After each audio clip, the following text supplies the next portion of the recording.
जय शिवशंकर। प्यारे बच्चों, कैसे हो तुम? आज तुम्हारे प्रभु महादेव जी तुम्हारे लिए एक बहुत ही महत्वपूर्ण और आवश्यक संदेश लेकर आए हैं। यह संदेश तुम्हारे लिए सुनना अति आवश्यक है। यदि आज इस संदेश से तुम वंचित रह जाते हो तो तुम्हारे भाग्य की वह सबसे अनोखी चीज तुमसे छूट जाएगी जो तुम्हारे पास आना चाहती है।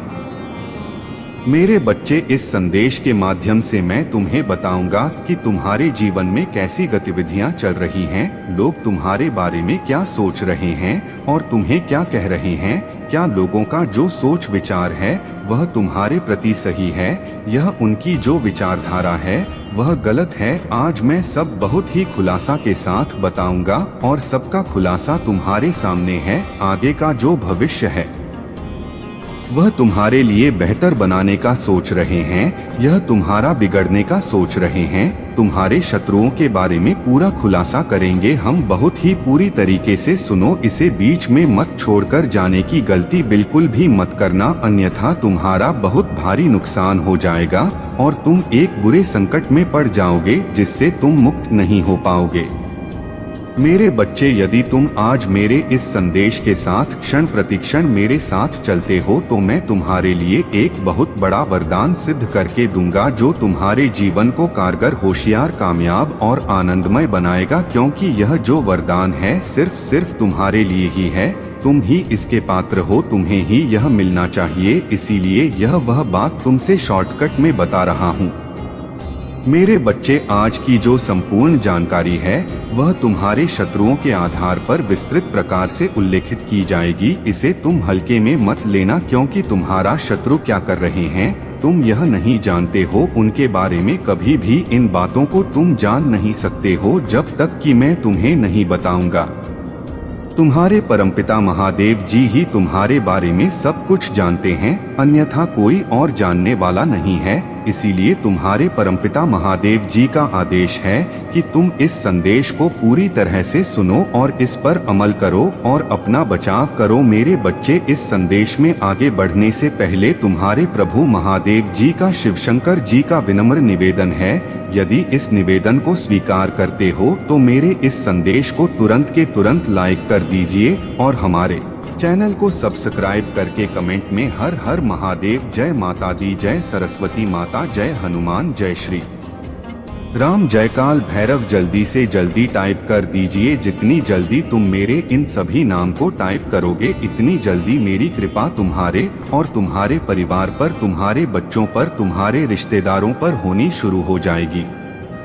जब तक तुम कहोगे नहीं तब तक मेरी कृपा तुम पर बनी रहेगी। इसीलिए मैं तुमसे कह रहा हूँ, मेरी जो गुप्त बातें हैं, जो सीक्रेट बातें हैं, जो मैं तुमसे बताता हूँ उन पर विशेष ध्यान दिया करो, उन्हें पकड़कर अपने जीवन में उतर करो और उन्हीं के आधार पर कार्य किया करोगे। तुम्हारा लाभ होगा, तुम्हारा भला होगा, तुम्हारा हर तरीके से फायदा ही होगा, कोई नुकसान होने वाला नहीं है।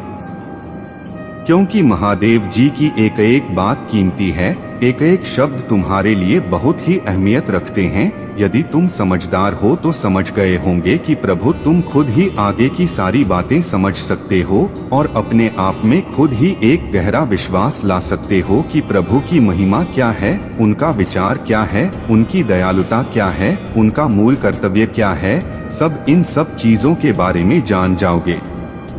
मेरे बच्चे, यदि तुम अपने भाग्य की ओर एक बार ध्यान करके देखो तो क्या भाग्य तुम्हारे पक्ष में है या फिर भाग्य के पक्ष में तुम हो? इन सभी बातों को भारी भांति जानने के लिए, उनके पूर्व से आलोचक करने के लिए तुम्हें उन सभी तत्वों के पास जाना पड़ेगा जो मूल तत्व हैं। बोलना तो जो सबसे प्रबल होता है वह तुम्हारे अंदर एक अहम भूमिका निभाता है। तुम्हारे जीवन को नई प्रवृत्ति देने के लिए और नया दौर प्रकट करने के लिए तुम्हारे जीवन का मूल आधार होता है। आवश्यकताओं को ज्यादा प्रबल मत होने दे, क्योंकि जब आवश्यकता है प्रबल हो जाती है तब तुम्हारा मन स्थिर नहीं रहता है। जब मन स्थिति नहीं रहता है तब तुम इधर उधर भटकते रहते हो और फिर तुम अपने जीवन का फैसला लेने में डगमगा रहते हो और सही तरीके से अपने जीवन का फैसला नहीं ले पाते हो। तुम कुछ समझ नहीं पाते हो, तुम्हारी सोने और समझने की क्षमता बिल्कुल ही भिन्न हो जाती है, क्योंकि उसमें इतना बड़ा बदलाव हो जाता है कि तुम कुछ सोचते हो और होता कुछ और है। यही तुम्हारी प्रक्रिया निरंतर चली आती है। मैं यह देख रहा हूँ आगे कि तुम्हारा भविष्य एक तुम्हारे सुनहरे की ओर जा रहा है, परंतु कुछ गलतियां तुम्हारे जीवन में हो रही, कुछ उपद्रव तुम्हारे साथ हो रहे हैं, कुछ लोग तुम्हारे पीछे पड़े हुए हैं जो तुम्हारा शत्रु है, और उनका पूर्ण यही एक उद्देश्य है, तुम्हारी बर्बादी का नजारा देखना। तुम्हारी बर्बादी के नजारे को देखकर उनका बड़ा सुकून मिलेगा, क्योंकि वह यह चाहते हैं कि मैं आगे नहीं बढ़ सकता हूँ तो यह मेरा शत्रु भी ना बढ़ाने पाए, उसे भी दिक्कतों का सामना करना पड़े, क्योंकि जीवन की सबसे सर्व पर इकाई तो उसका कर्म होती है।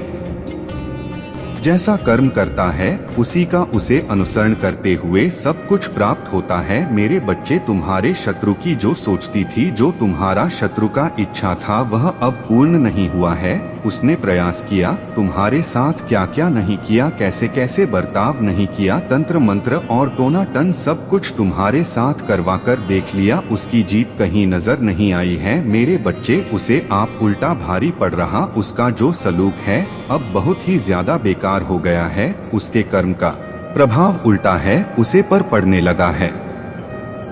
उसने जो कर्म किए थे, जो बुरे काम किए थे, जिसके साथ काम उसका बहुत दिनों से चल रहा था, वह भी अब उसे धोखा दे रहा है, क्योंकि उसके जीवन में अब उल्टी गंगा बहने लगी है। उसके हर कार्यों में रुकावटें उत्पन्न होने लगी हैं। उसका जो कमाया हुआ धन था वह शब्दार्थ में खर्च होने जा रहा है। उसके घर में भी योग का इस प्रकार से कर टूट गया है कि अब उसे समझ में नहीं आ रहा है कि वह क्या करे। उसे कोई नाश्ता नजर नहीं आ रहा है, ना वह सौ पा रहा है कि अब मेरे जीवन में परिवर्तन कैसे हो। जो यह उपद्रव हो रहा है, जो मेरे जीवन में अस्तव व्यस्त की सुविधा हो रही है, मेरे जीवन का जो यह सबसे बड़ा समय है, यह कैसे समाप्त हो, इन सब बातों को वह सोच रहा है, किंतु वह आगे का रास्ता साफ नहीं कर पा रहा है कि मैं किस तरीके से इस रास्ते पर जाकर के अपनी मंजिल को पा लूं और मैं फिर इन सब दिक्कतों से बच जाऊं। किंतु उसके प्रकार से डूब चुका है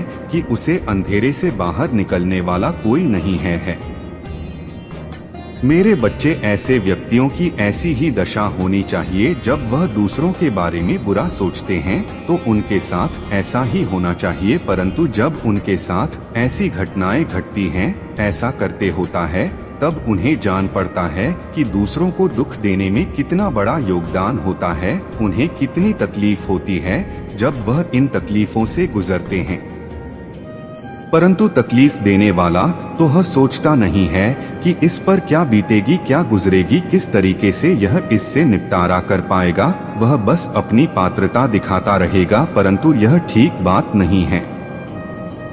मेरे बच्चे, शत्रु तो हर व्यक्ति के जीवन में होते हैं, परंतु कुछ ऐसे व्यक्तियों के जीवन में ऐसे ऐसे शत्रु होते हैं जो बहुत ही ज्यादा दर्दनाक होते हैं। उन्हें किसी के समस्याओं से कोई मतलब नहीं, ना तो वह किसी से कुछ मांगेंगे, परंतु उनके मन में बहुत बड़ी इच्छाएं होगी कि मैं इसको किसी न किसी तरीके से किसी भी कार्य में फंसा दो कि वह आगे बढ़ाने में असमर्थ हो जाए, उसके जीवन में इतना बड़ा प्रलय आ जाए कि वह संभाल ना पाए। ऐसी कोई क्रियाएं नहीं है, ऐसा कोई काम नहीं है जो व्यक्ति अपने शत्रुओं के लिए ना करता हो, क्योंकि वह जहाँ तक जानता है, जहाँ तक उसकी कोशिश होती है, वहाँ तक तो प्रयास करता है, परंतु जब हार जाता है, जब टूट जाता है, जब उसका वास नहीं चल पाता है, तभी वह वहाँ से वापस आता है और फिर निराश होकर बैठ जाता है।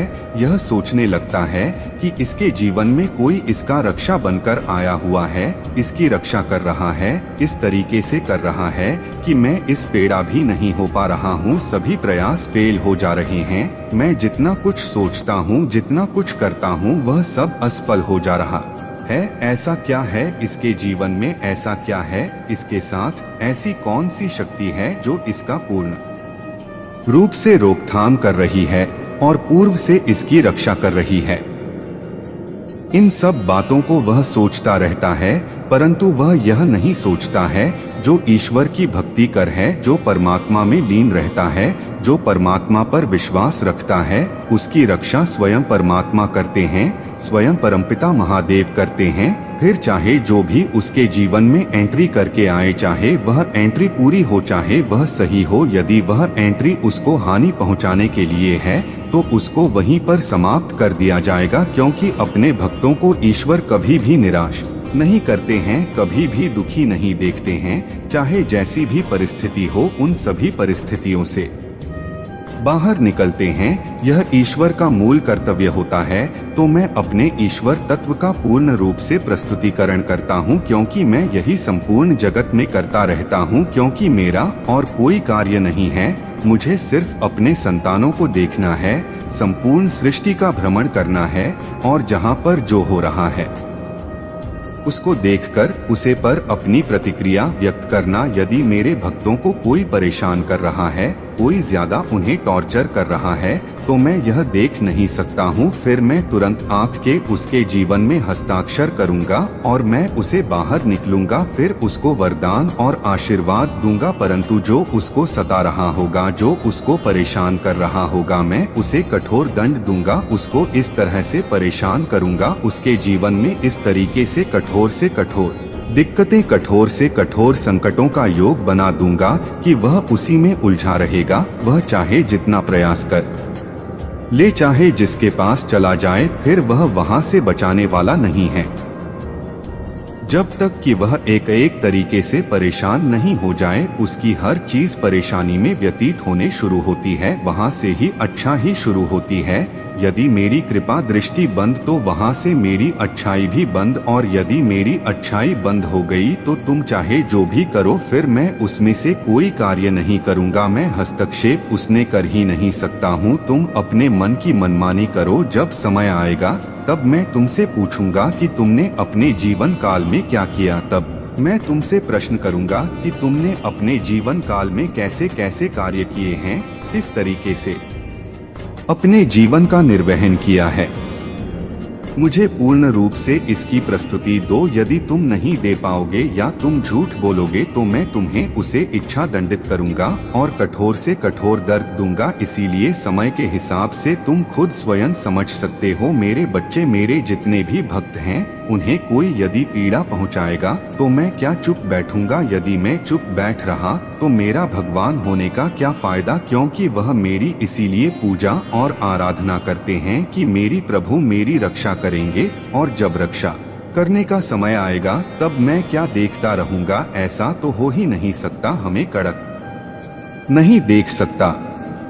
अपने भक्तों को कभी भी नुकसान नहीं होने दूंगा। उनका फायदा ही होगा। उनके जीवन में अपार सुख, अपार सुविधा, अपार सब कुछ मैं प्राप्त करवा दूंगा, क्योंकि मैं ही इस सृष्टि का सृजन करता हूँ। मैंने इस सृष्टि को बनाया है। यदि मैं इस सृष्टि को बना सकता हूँ तो मैं इसे मिटा भी सकता हूँ, परंतु मैं मिटता इसे इसलिए नहीं हूँ कि मेरी जो प्रिय संतानें हैं वह भी इसका शिकार बन जाएगी। परंतु जो पापी है, जो अधर्मी है, जो अधर्म का कार्य करते हैं, उनके लिए सबसे बड़ी चेतावनी है कि वह यदि किसी को परेशान करने का कार्य करते हैं, या किसी को दंडित करने का कार्य करते हैं, या किसी को छोड़ने का कार्य करते हैं, तो उन्हें कठोरता से कठोरता परिणाम को आगे चलकर देखना पड़ेगा। महादेव जी के क्रोध को देखना पड़ेगा। महादेव जी की कृपाण के बारे में सो जाना, क्योंकि महादेव जी की कृपा फिर तुम पर हो ही नहीं सकती है।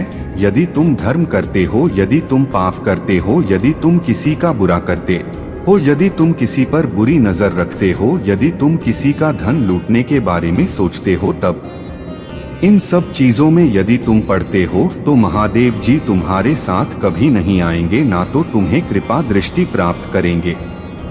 तुम जो अपनी इच्छा से कर सको वही प्राप्त कर लो और अपने जीवन का निर्वहन कर लो। बस इससे आगे कुछ प्रभु दे नहीं सकते हैं, क्योंकि मैं इन सब चीजों से बहुत ही व्यक्त हूँ। यदि कोई मेरा भक्त यह सब चीज करता है तो मैं उसे छोड़कर चला जाता है और मैं कभी भी उसके पास दोबारा नहीं आता हूँ। फिर चाहे जितना वह प्रयास कर ले, चाहे जितनी मैं कर ले, चाहे जितना पूजा पाठ कर ले, मैं फिर उसकी तरफ आंख करके देखने वाला नहीं हूँ और ना ही अपनी कृपा दृष्टि उसे पर करूँगा। जब मैं अपनी कृपा दृष्टि नहीं करूंगा तब वह रोता हुआ चिल्लाता हुआ मेरे मंदिर में आएगा और मुझे रोते हुए रहेगा कि हे प्रभु, मुझे जो गलती हुई है मुझे क्षमा कर दो। अब मैं आगे से कोई गलती नहीं करूंगा, क्योंकि मैं अपने बस में नहीं था, मेरा मन मस्तिष्क मेरे नियंत्रण में नहीं था। मैं प्रयास बहुत किया परंतु मेरे अंदर पता नहीं क्या हो गया था कि मैं उल्टे सीधे शब्दों का प्रयोग किया और मैं उल्टे उल्टे कार्यों को कर दिया। अब मैं आगे से ध्यान रखूंगा। एक बार मुझे माफ कर दीजिए, एक बार मुझे अवसर दे दीजिए, क्योंकि आप तो परमपिता महादेव जी हैं, आपके अधीन में सब कुछ है। आप चाहे तो मुझे क्षमा कर सकते हैं। प्रभु, मुझे क्षमा कर दीजिए। मैं बार बार आपके श्री चरणों में क्षमा याचना करता हूँ। हे प्रभु, मुझे क्षमा कर दीजिए। हे प्रभु, मुझे क्षमा कर दीजिए। हे प्रभु, मेरे क्षमा कर दीजिए। इस प्रकार की गुहार वह लगते हैं, परंतु मैं क्या करूं, फिर दिवस हो जाता हूं अपने भक्तों की, क्योंकि मैं उनसे इतना कुछ देख नहीं सकता हूं। अपने प्रिय संतानों को कभी भी रोता हुआ नहीं देख सकता हूं। चाहे जो भी हो जाए, फिर मैं उसके लिए कुछ ना कुछ अवश्य करूंगा। मैं उसके लिए कुछ नया अवश्य लेकर के आऊंगा। जीवन का सबसे बड़ा हिस्सा उसके सामने प्रकट करूंगा कि है बच्चे हैं, वक्त तुम इसे